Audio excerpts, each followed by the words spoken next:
Hi, this is Maddie from LuckyVitamin, and today I'm going to show you how to make a chocolate raspberry chia pudding with collagen. This is one of my favorite go-to breakfasts. I usually make it with plant protein, but today we're going to make it with collagen, and I'm excited to see how it turns out. First up, I have 1 cup of coconut milk. Next, we have 3 tablespoons of chia seeds, 1 tablespoon of cacao powder. Then we're going to add 1 tablespoon of maple syrup, and finally 1 scoop of collagen. So the next step is to blend.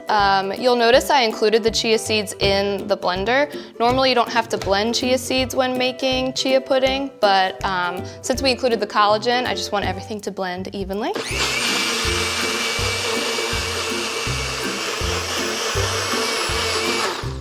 All right. And there's no rule how long you should blend this for. I just blend until I get a nice, even, thick texture.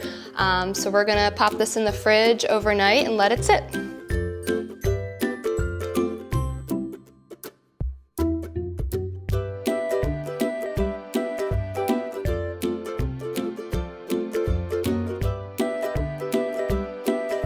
All right, and that's how you make chocolate raspberry chia pudding with collagen. I'm gonna give this a try, and so should you.